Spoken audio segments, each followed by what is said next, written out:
So after we were live yesterday, Bitcoin went into absolute free fall. Here, you can see it over here on the charts. And the one thing about this absolute free fall is that I'm getting PTSD. The reason why I'm getting PTSD about this absolute free fall is because, as I said to you before, I remember the 2022 bear market. And I remember that after we touched the 200-day moving average over here, and we broke below the bear flag over here, you can see how steep that correction actually was. That's what I was worried about yesterday, that we get this very steep correction on the way down, and that's the PTSD coming back. In the meantime, that free fall actually cost a lot of traders. I mean, if you look at what happened yesterday, we got $1.73 billion of liquidations in the last 24 hours, and that is the biggest liquidation since October 10th. So you can see over here, that's the October 10th liquidation. You can see over that's that over here. And that's where we are since then. So the last 24 hours have been the biggest liquidation on Bitcoin or in crypto since the 10-10 collapse. Now, we all remember the damage that the 10-10 collapse actually did to the crypto ecosystem. I would argue that that's why crypto actually isn't recovering, because this red candle over here basically wiped out everybody.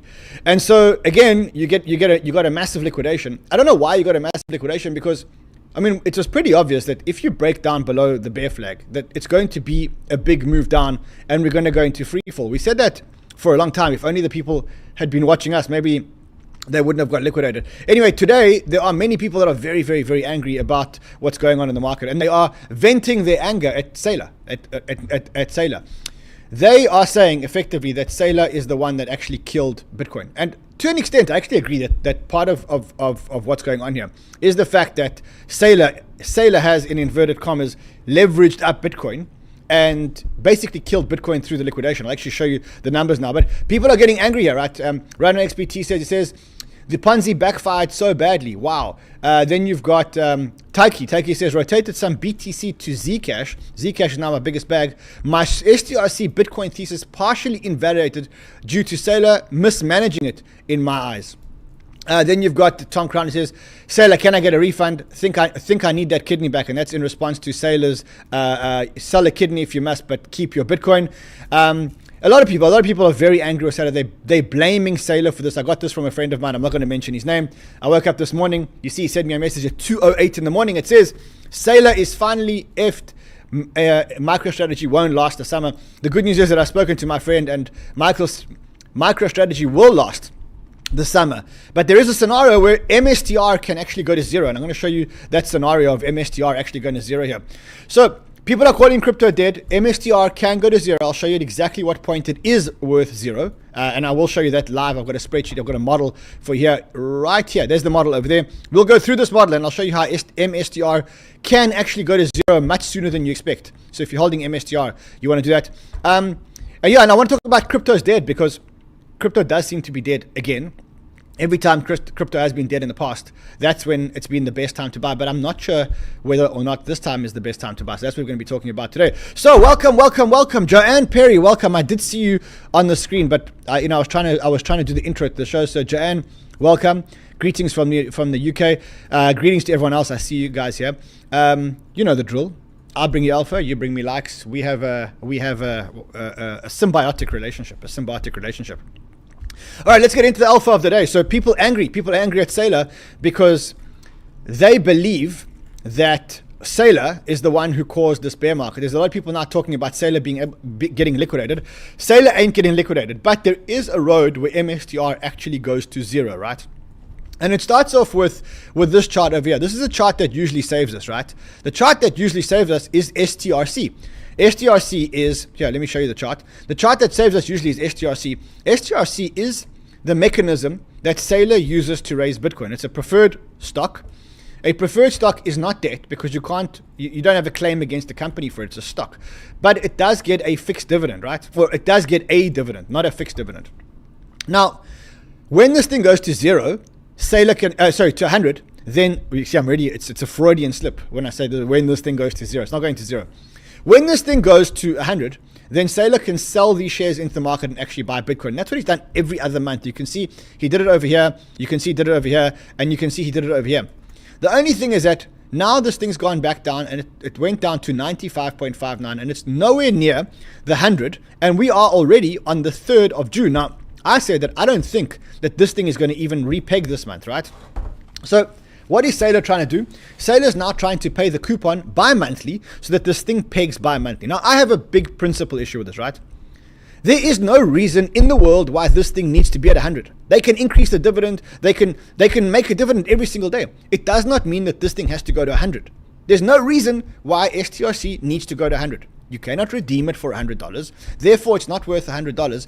And Saylor's strategy is to keep increasing the dividend until it goes back to 100.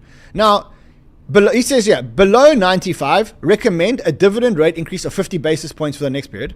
Between 95 and 98.99, a dividend rate increase of 0.25%. Let me say this categorically. There is no ways that if Saylor increases the dividend by 0.25 that this thing goes to 100. In fact, this thing ain't going to 100 anytime soon. Now, it ain't going to go to 0, but it can easily depeg and go down to like 50 or 70, and there's no reason why it should go back to 100. We can have a discussion as long as you want. There is no reason why STRC needs to go back to 100, other than it's a magic number that we concocted in our heads and said, okay, it has to go there. Now, the one share that actually can go to 0 is MSTR. It can go to 0. And I'll show you how it can go to 0. And before you guys all shout at me and say this is not my work, I did get the inspiration for this spreadsheet from this account over here. And I'll show you the account because I think it's only fair.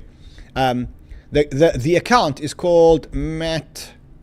Hold on, let's have a look here. Yeah, it's Matthew Crader, and his channel is called Bitcoin University. Now, I invited Matthew to come to the channel, and he said because we're not Bitcoin maxis, because we use the word crypto, not Bitcoin, he said that he's not coming onto our channel. In fact, I will read you the mail of what he said. He said it seems that he's a very big Bitcoin maxi, right? Let me find the mail. I have to read. I'm not going to show you the mail. I'm just going to read it to you because I think it's a little bit. You know, when you push something too far, when you show someone's mail.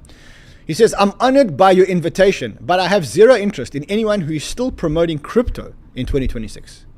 Okay, so he's not coming to our channel. But I managed to use his spreadsheet. And his spreadsheet shows how MSTR can indeed go close to 0. Now, let me explain to you how this works. When you have the number of Bitcoin that strategy have, and it's 843,706. Where did I get this number from? Well, I got it from the MicroStrategy website. 843,706. You can see it over there. Then what I said was, let's remove all the people that get paid before the common stockholders. So how it works is there are hierarchies in a liquidation. There are hierarchies. Debt gets the first option or the first payments. Then the prefs, and in this case the prefs go STRF, STRC, STRE, STRK, and STRD. If you add all of those together, in the case of a liquidation, let's say that today we had a liquidation and the Bitcoin price was $67,000. Now, this is not a real assumption. The reason why this is not a real assumption is because if we had a liquidation and the market knew that there was 843,000 hitting the market, the price of Bitcoin would come down quite a lot, right? So you tally up what the prefs get and what the debt holders get, and what you see is that 34. So you add all those up, and what you can see is that this is $22 billion. So before the MSTR, which are the common stockholders, actually get paid, you have to pay $22 billion of debt over here and prefs, which leaves $34 billion divided by the number of MicroStrategy shares that are currently outstanding, 357,000. That means that right now the value per share before lawyers' fees and whatever else is $96. But if the price of Bitcoin starts going down, let's say the price of Bitcoin goes to $30,000, that leaves you with $8.72 per share. And if you go down to $28, and remember, this doesn't take into account liquidator costs, legal costs, etc., etc. At 28,000, it's at $4. Let's go to 27,000. At 27,000, it goes to $1.64. Okay, let's go to 26,000. I don't know what the exact number is. Okay, 26. So it's about $26,500. So if Bitcoin goes down to $26,500, the MicroStrategy, the value of the assets that accrue to the MicroStrategy shareholders is 0. So that's the magic number. It's just over. I think it's 26,100. Let's actually have a look here. 26,100.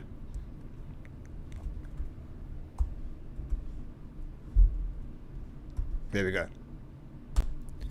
26,129 or whatever it is. That's the number at which the MicroStrategy shareholders MicroStrategy shares are not collateralized by Bitcoin at all. And remember, this is not taking into account any of the fees, the wind-up costs, the liquidation costs, etc., etc.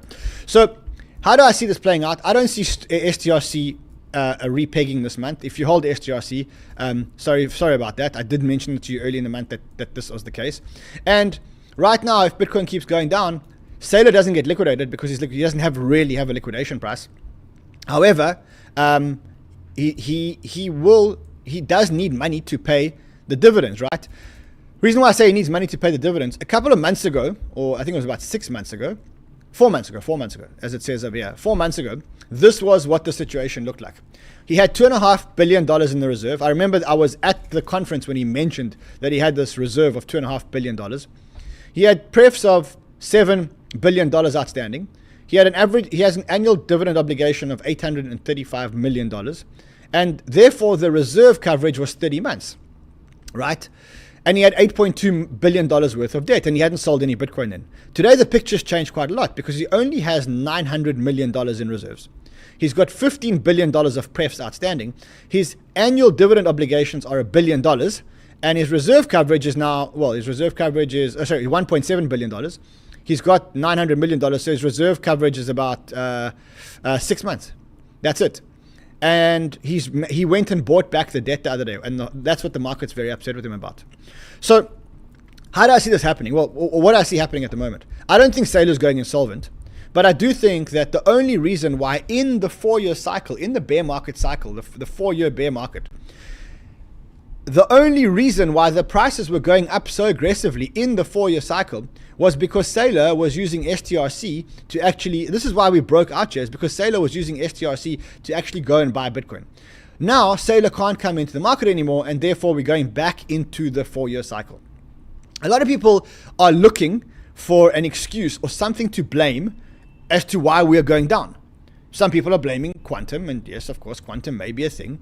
Some people are blaming structural issues. So Charles Edwards is blaming structural issues. He says treasury company, Saylor, quantum risk, a broad retail detest for crypto due to the quantity of scam and rug pulls. Yes, those are structural issues, but they've been here all the time, and we've had bull markets all the time. What this shows me is the following.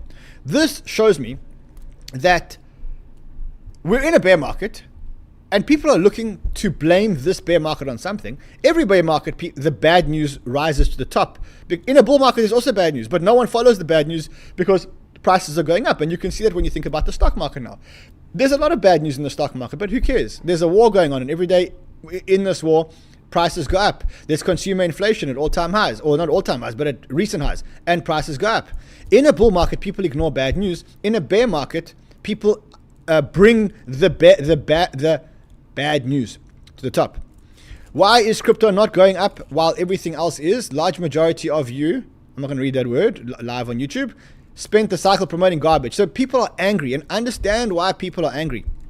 They're angry because if you read this tweet over here, I think when I read it, I was like, this one hits home. And the reason why I say it hits home says the greatest tragedy of Bitcoin is the opportunity cost.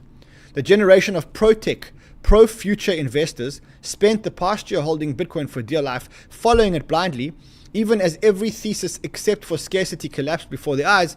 The irony is that these are the exact same people who should have made the most money from the AI boom and were basically caught sidelined. And so they missed these returns. Just look at these returns. I mean, I really hate looking at this, but scan this, 50x return, Micron, 983%. You know, I was looking at this chart over here today, and I was like, this is the chart that Jensen Huang, it's Marvel Industries. And this is the chart that Jensen Huang spoke about the other day, and it's up. It was up like 50%. Let's just have a look here. More. And you're talking about a $300 billion asset, and it went up 50%. Yeah, I mean, look at the market cap here.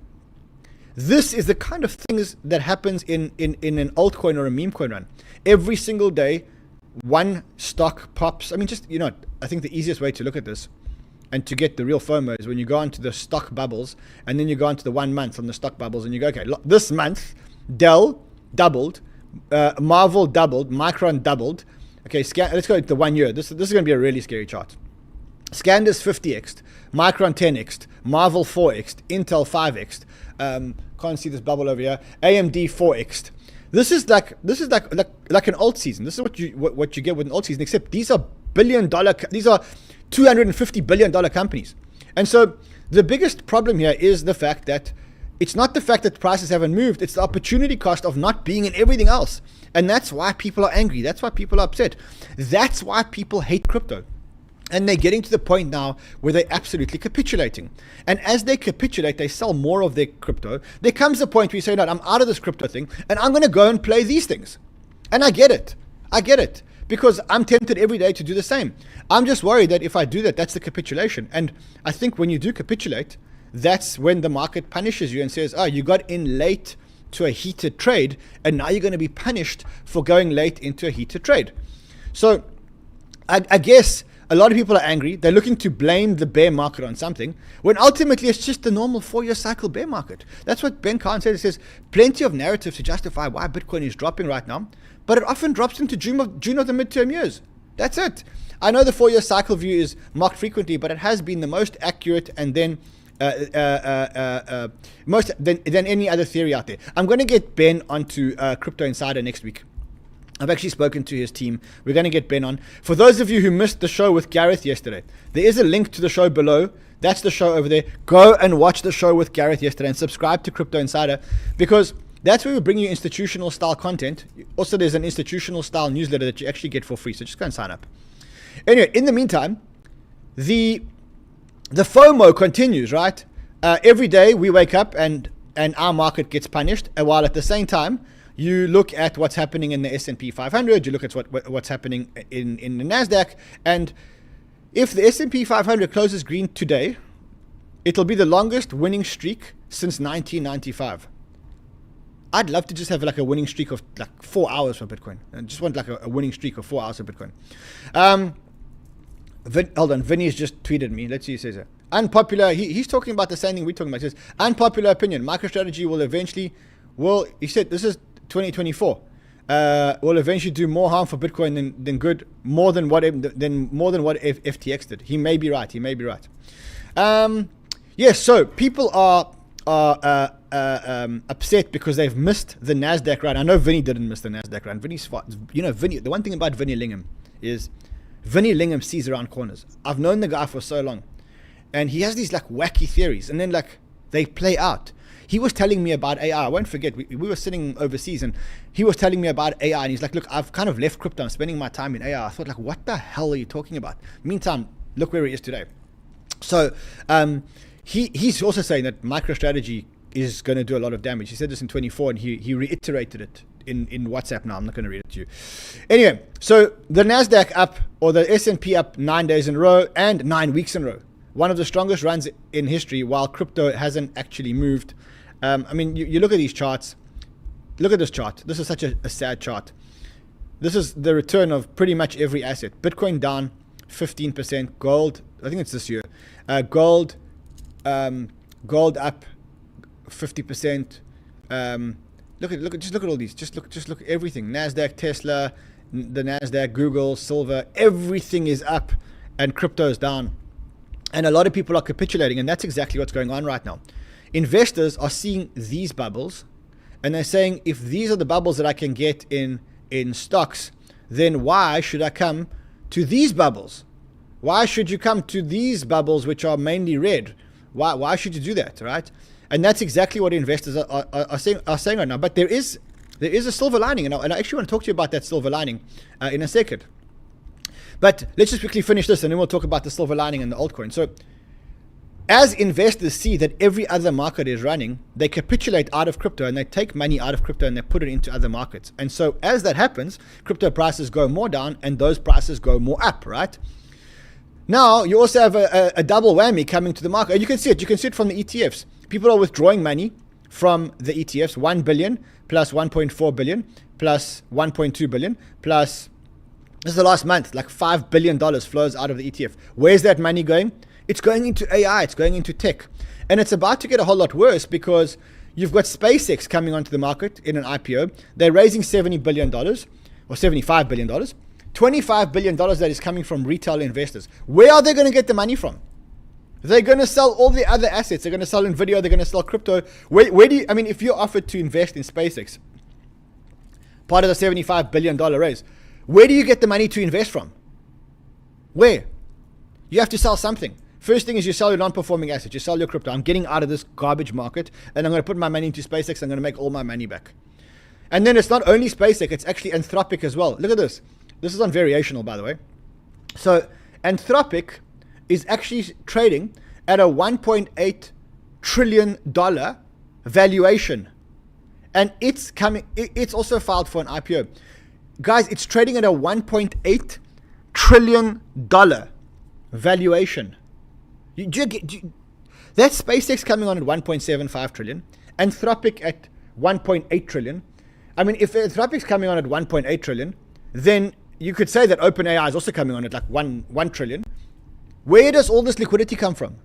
And that's why people are leaving crypto. They're saying, well, let me go and put my money into these ICOs, IPOs, and actually get a return on the investment. And that's what's going on here.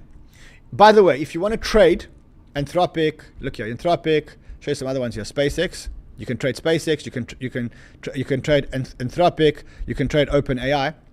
Look at that, you can trade them all on 20x leverage. If you want to do that, there is a link in the bottom of the show. And while you do that, you farm points. But not only do you farm points, you get points in the bottom of the show. You basically sign up to this Perpetuals DEX, right? You connect your wallet, right? And you can then trade all these perpetuals.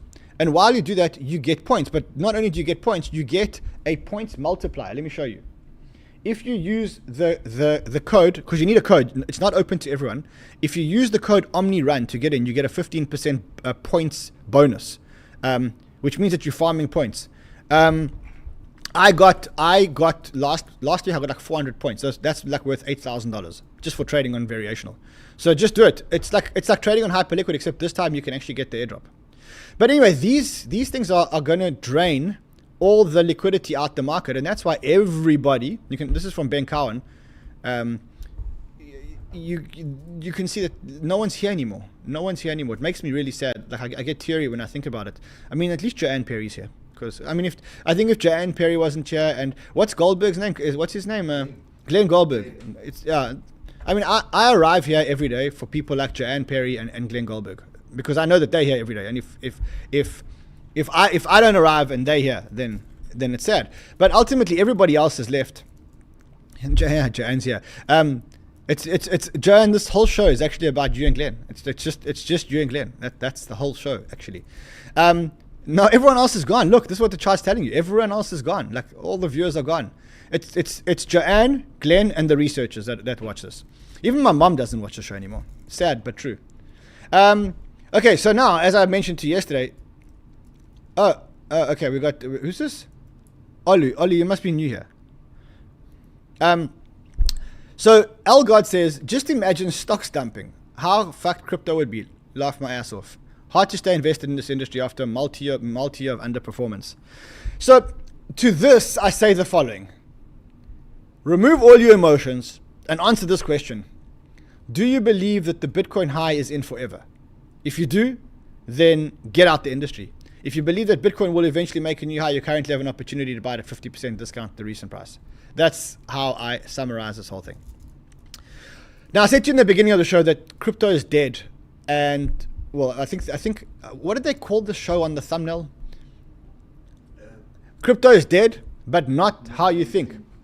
And why I say that is because there is something weird that's going on in crypto. And I touched on it yesterday, and I'm going to touch on it again today. If you look at the bubbles here, even though Bitcoin's gone down a lot in the last week, there are a lot of tokens that actually did really well. Look at WorldCoin, which was called in frontrunners, went to 60 cents, 52 cents. Look at Lighter. Let's just go to Lighter over here. Lighter's up a lot today, 170, I think. Let's have a look here. 178. Go Lighter. Maybe one day I'll get back to my entry price. Jito up 25%. So what's actually going on here? Because this doesn't happen in a bear market. In a bear market, Bitcoin goes down and drags down everything with it. So what's going on here? Why in a bear market are we in a scenario where all these tokens are actually going up? And that's why I say that the old crypto, the crypto as you know it, may have been dead. That old crypto the old crypto is the crypto where Bitcoin goes down and everything else goes down, and in a normal bear market, the bubbles don't go up when Bitcoin goes down. But something is happening in this market. You can see it over here. The majors, Bitcoin, ETH, and Sol, are not moving. But there's a new generation of tokens that actually is moving. Look at WorldCoin. Look at Lighter. Look at Near. Look at Athena. Look at Zcash. They don't care about the fact that Bitcoin and ETH are down. They're in a bull market, right? And this is what Ansem actually said in a tweet, which is exactly our thesis. He says, new thesis, old season, while Bitcoin chops itself to death, peak froth in 4 to 6 weeks before the bottom falls out on majors, then we make new lows. So and so basically saying, look, Bitcoin's chopping itself to death. In the meantime, his portfolio, which is by the way similar to our portfolio, and there are actually tokens actually moving up here, right? And so Monk says, funny how old seasons happen because everyone made too much money on majors, but in 2026, most people are rotating to the alts because everyone wants to stop losing money on the majors. You see the paradigm shift. So in the last bull market, we had to first all make a lot of money on majors before we rotated to the miners. And now we let's get out of the major altcoins. And let's put the money into the small altcoins, because the small altcoins are actually having a run. And that's why things like Zcash are running, things like Venice are running. Now I want to ask you guys a question. I've got some ETH left. You think I should sell all my ETH and go into Zcash, even though I've got a massive Zcash position? Would I be artist? Make a poll here, bro. Make a poll. Should Run sell his remaining ETH and buy Zcash with the proceeds of the remaining ETH? I mean, Anatoly from Solana says, due to market conditions, we are rebranding from an alt. We're rebranding to an alt from a major. So they're like, no, I want to be an altcoin, not a major in this market. What else is there? Okay, there is some news around the Clarity Act. The Clarity Act, the chances of it being signed into law in 2026 is 62%. It has been added to the US Senate legislative calendar to hopefully pass in the next 4 weeks. The Clarity Act enters a 4-week window to advance before Congress's July recess. I mean, that's good to know. Just get this Clarity Act passed. Let's see what Vinny's saying. Vinny's here. He says, you're 100% right about the liquidity vacuum that's coming. That's why I give Saylor 3 to 4 months. Oof. Yeah. I mean, look, Saylor was the only one holding the price up. Now we're angry with him because he's not buying anymore. Okay, but he was the only guy holding the price up. So just say thank you. Yeah, I don't like the fact that one party owns 5% of all the Bitcoin in circulation. And I don't like the fact that, in effect, he's actually leveraged it. He's leveraged it. But hey, I don't think he likes the way I dress, so it doesn't matter. I don't like things about him. He doesn't like things about me. It's just the way it is. I'll try to get him on the show. Let's call Amy. Amy! Let's call Amy. Hold on.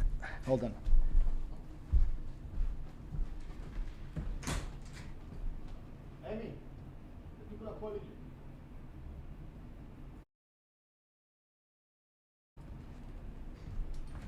Hold on. Amy's coming, guys. Amy's coming. Amy, the people want Saylor on the show. The people have spoken. They want Saylor on the show. No. Guys, meet Amy. Come, Amy. No. Okay, guys, now you've met Amy. This is my chief of staff. Amy, the people want Saylor on the show. Okay, I'll talk to her. Will you talk to Bonnie? I will talk to Bonnie. Will you make it happen? Yes. You know who else they want on? They want Ben Cowan. Yes, I'll get Ben Okay, Cowan. they want Henrik as well. Oh, God. Okay. Anyone else? Can you make Who it all else? happen? Who Who else do you guys want on the show? Hold on. Who else do you guys want on the show? Tell us in the chat, and Amy will get you. Ask Amy Fetches. That's my job. That's her job. It's the only job. In this company, what's the thing in this company? If you do your job well, you also get other people's jobs. Correct. All right, my friends. I will see you guys again tomorrow. Until then, no, we don't want BitBoy on the show. Come on, guys.